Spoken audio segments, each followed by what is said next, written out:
What is going on, golf fans? It's your boy Gsluke here with your DFS value picks for the Houston Open. Going to break down my top 6 GPP players priced $8,000 and below on Draftkings. They give you an idea of a few guys you can get to save some salary, get some ownership flexibility there as well, and try and take down some of these large field contests with high upside players that I think are at least worth your consideration. So without further ado, let's go ahead and hop on in. All right, we've got our projections up, and the first player we'll touch on is going to be Harris English at $7,800. He's somebody who was injured, was out for quite some time throughout most of last year, the beginning parts of this season, but has really started to turn it around. He started inconsistent, showed a lot of rust as many would expect for somebody who was out for that length of time, but has slowly but surely figured it out. We know him for a long off the tee play, right? He's one of the bombers, we would say, here on the PGA Tour. Not necessarily very accurate, but approach play more than serviceable, and one of the best short game players that we have on all of the tour, pretty much regardless of skill level, let alone for one of these mid-tier options.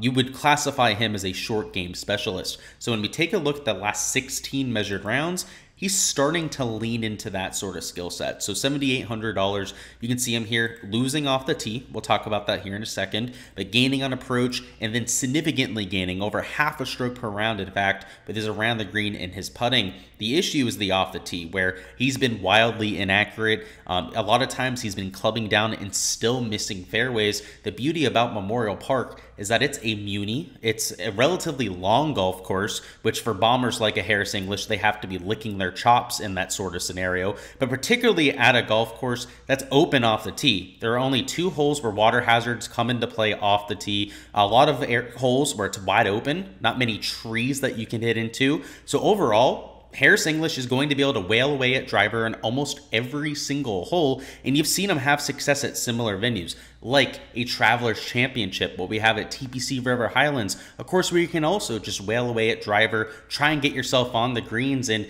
lean into his skill set, which especially around this venue, is going to do him wonders. If you haven't seen my course breakdown, the core picks video yet, my #1 key stat is shots gained around the green. #2 is driving distance. He checks both of those boxes among the best players in the field. Approach play, like I mentioned, he's starting to round into form. And when you take a look at his numbers on Bermuda, I mean, it's just the icing on top, right? You can see he's a better than average player on Bermuda, both with the putting and then around the green. You can see actually he's a slight negative, but that's comparing over his last 50 rounds, where again he's gaining 0.5 shots per round, right? Outrageous stuff. One of the best around the green players that we have in the entire field. He's top 10 in that category, and for players with a legitimate sample size, he's top 5 in that category, right? A few guys that only have like 4 to 8 measured rounds that are slightly edging him out as of right now, but we know from the long-term perspective he's one of the elite when it comes to around the green. So I like the course fit. I like the ownership. As of right now, he's only 7% owned. We're going to talk about 2 plays next that are nearly twice, sometimes 2.5 times as owned as what we have here with the Harris English. So it's nice to get some of that ownership flexibility there as well. Next up, a chalky pick. We've got ourselves Mackenzie Hughes, who I hate playing. Pretty much any time I play him, it doesn't go all so well. But I have to recognize that he's starting to morph as a player. He's getting longer off the tee. The putting, the short game is always going to be there. And historically at this course, I mean, over the last 2 events, not a large sample size, he's been pretty damn solid here. So when we take a look at it, first off, Harris English has not played at Memorial Park yet. But Mackenzie Hughes, a 29th place finish last year, a 7th place in the first ever iteration of this event. So you've seen him have success, and it makes sense. He's a short game player, right? Around the green, you're not going to find a much better player on tour. Him, Harris English, a lot of the other picks that we talk about here are around the green specialists, and it's not a surprise that they're going to be our value picks here and our core picks up top, right? A lot of players that are solid around the green players. And on Bermuda, you can see he's a better than average player in terms of his putting, and then around the green, right about an average, and his baseline, right, is among the best on tour when it comes to his shots gained around the green. So, both of these guys, right, English and Mackenzie Hughes, I wouldn't say that they're Bermuda specialists per se, but, they're decent enough on the surface to get by. And then over his last 16 rounds, I mean, the win is obviously included with the sample size, so it's a little bit skewed here, but look at this, right? Off the tee, just a slight negative. Again, he's getting longer, not the most accurate off the tee, but that's okay, kind of like a Harris English. The putter has been electric around the green, close to a third of a stroke per round, and the approach play has been right around a neutral.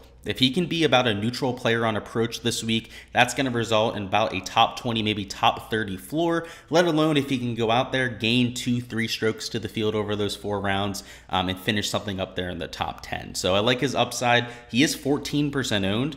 So I do want to recognize that he is relatively chalky when it comes to some of the DFS contests. But I think he's a piece of chalk that's worth eating, much like a Scotty Scheffler up top or an Aaron Wise that I'm on quite heavily. Next up, we've got Dean Burmeister, who's my number 3 model ranking, which, typically model ranking I don't take too seriously, right? I use it to identify our value picks, and this is a clear piece of value, right? He's our number 29 ranked player in terms of pricing, and he's number 3 in terms of our modeling, and it makes a lot of sense. He's long off the tee, one of the longer players on the DP World Tour that came over here to stateside, is now playing on the PGA Tour, great around the green, and on Bermuda is insanely productive. You can see clearly it's a small sample size issue where he's getting 1.5 shots per round, but we know him as a short game specialist over there on the DP World Tour. His approach play can be a little bit inconsistent, so I guess it's great to see that he's been able to lean into that over here on stateside. So let's find Dean Burmeister. Here he is. Now you can see he's gaining off the tee super long. I mentioned that, right? Gaining over half a stroke per round. Around the green, one of the better players, and has been a very consistent gainer on the greens over his first 4 to 5 starts on the PGA Tour. It's just the approach play has been a little bit inconsistent, right? So, kind of similar to Mackenzie Hughes, except that Dean Burmeister's a lot longer off the tee. I'd say that they're pretty similar sort of players. So they're both about 14% owned. I would prefer Burmeister over a Mackenzie Hughes. So if I had to do like a one-on-one analysis, if you're only playing one out of the two, which I understand, right? They're 2 pieces of chalk. It's kind of hard to invest into both of them here. So if I was going to choose one over the other, it would be a Dean Burmeister, but I love the short game here. It's my number 1 key stat. Mackenzie Hughes is getting longer off the tee, so I have to start to give him a little bit more credit there. Just all 3 of these guys at the top of this range, plays that I love getting to, and even at those ownership levels. Next up, we've got Danny Willett, who's, it's going to get repetitive here, guys, right? He's a long player off the tee that's got an elite short game. That's really what I'm looking for this week.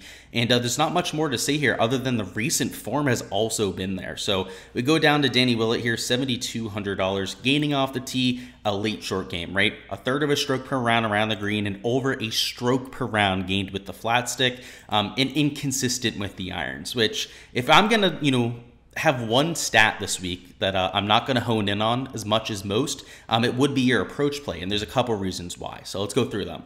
I talked about it on the course key stats, but in terms of correlation, it was among the lowest on the PGA Tour when it comes to the amount of shots gained that the top 5, top 10 actually accrued when it came to their shots gained approach stats.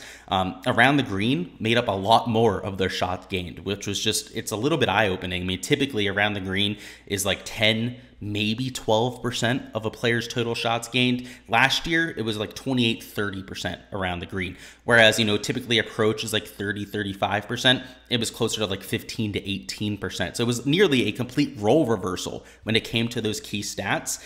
That's when I like playing a Danny Willett. Like, I don't think I've ever talked him up here on the channel. In fact, guys like a Dean Burmeister, Mackenzie Hughes, I've talked them up maybe 1, 2 times in their entire careers, just based on the sort of players that they are. But Houston, this Memorial Park golf course, a Muni, it's a unique one that we have to treat a little bit differently, and that's why I'm landing on these sort of players. So he fits that same sort of build to a T. Next up, we've got Johannes Veerman. So he's a DP World Tour player. You're going to see him over here quite often just because he has earned the right to play on the PGA Tour, though he is sticking to the DP World Tour for the most part. And he's not a bomber, so he's not as long as a Burmeister. He's not as long as a Danny Willett, who's another Euro. I mean, obviously, he's played on the PGA Tour quite a bit, though. Johannes Veerman, though, great around the green player. So when we take a look at his last 50 measured rounds, he's $6,700. Here he is. You can see he's gaining a quarter of a stroke per round around the green, a third of a stroke per round with the putter, and he's gaining both off the tee and on approach. Now, I played him back at the Open. I believe I played him at the US Open as well when he was able to get a few starts, and he was just okay. I know he made the cut at the Open. The other major, I know he went out there, missed the cut, so he hasn't been that good over here stateside. But he's going to, at some point, break out. I mean, like, if you've seen the DP World Tour, if you've been following him enough, you know the kind of upside that Veerman is bringing to the table. And sure, maybe I'm buying in a little bit early on him, but this is the kind of golf course that I'd expect him to play well at, right? He's got enough firepower off the tee. Like I said, he's not a bomber, but he's, I'd say, about an average player in terms of his carry distance, but elite short game, right? And this is a course where you need to have an elite short game. So I like him at 0.4%. He's essentially unowned. I mean, no one wants to get into Veerman in this situation. And just based on what I've seen from the eye test over there on the DP World Tour, should fit this course particularly well. So I'll definitely be on him. But our last pick here is Callum Turan. And boy, oh boy, I mean, I've played him over the recent stretch, which has just been atrocious. I mean, he started the first round with, I believe, like a double or a triple. He started the second round with, I believe, another double or triple. He was like 8 over par. The event before that, it was similarly bad. I mean, just the guy cannot keep it on planet Earth. But now we get him at a golf course where, kind of like, you know, what I was mentioning there with Harris English, it doesn't matter where you miss off the tee. I mean, you can pretty much, I mean, at least on there's a few holes where you got to keep it in play. 16, 17 on that back nine. You for sure got to nut up and keep a ball in play. There's a few other circumstances where there are heavily wooded areas that you want to avoid, but it's nothing like Mayakoba. It's nothing like Port Royal. Some of these really tight golf courses. I mean, this is a Muni. It's wide open, right? It's made for me and you to miss left and right. Like, people have conveniently, like, forgotten to talk about that this week, that it's like a pure on, like public golf course, right? And they have to make it easy enough for me and you to go out there and play. Callum Turan's going to get away with that, right? And outside of that, like, if you look at the last 16 measured rounds, I mean, you're expecting this to just be like one of the worst records that we've seen. What's this price? 6,500? Yeah. Let's find him on here, 6,500 bucks. I mean, look at this, right? He's still gaining off the tee. This is over this horrible stretch, right, where he hasn't done anything. Gaining off the tee, gaining on approach, and gaining with the putter, right? Around the green has sucked, but now we're into the 6K range, right? Course fit would be great, but Callum Turan's just a much, much better player than his peers. I mean, this guy was like 8,500 bucks like a few months ago when he was in form. People wanted to play him. He was like 25% owned at 8,500 bucks. And it's not like this is a super strong field. I mean, let's look at the names here at the top of the 8K range. Or I should say bottom half of the 8K range, right? I mean, an Adam Hadwin, a Taylor Moore, Wyndham Clark, like, I mean, he was priced well above these sort of players, and now you're telling me that we're going to get Callum Turan, what is he, 2.5% owned, right? So obviously the price is getting a few people onto him, but at 6,500 bucks, yes, please. I don't care, right? If he's not the best around the green player, sure, like, he does not fit that box. He's just too cheap. He's just too lowly owned for this sort of slate. And there's plenty of guys in this 6K range that check that same sort of box, right? So, you know, kind of like I had on here, if you want access to everyone that I'm playing, those are on the Patreon page. But that's the idea down low, right? Is to go after some of these players that are just mispriced, in that a lot of them aren't getting ownership, right? It's not like Callum Turan's now 10, 15% owned because he's completely mispriced.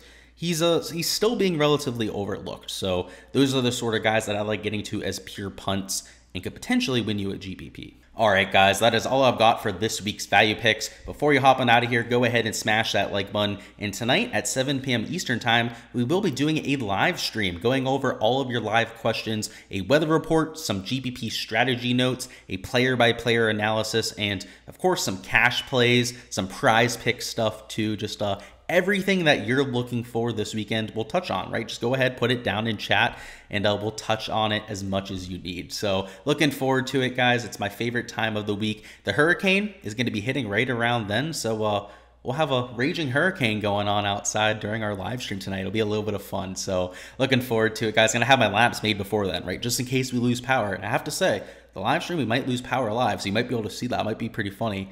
Logging on my phone or something to finish out the live stream, but we'll make it work, right? Even if it has to be on the mobile phone with darkness behind me, right? we'll make the live stream work.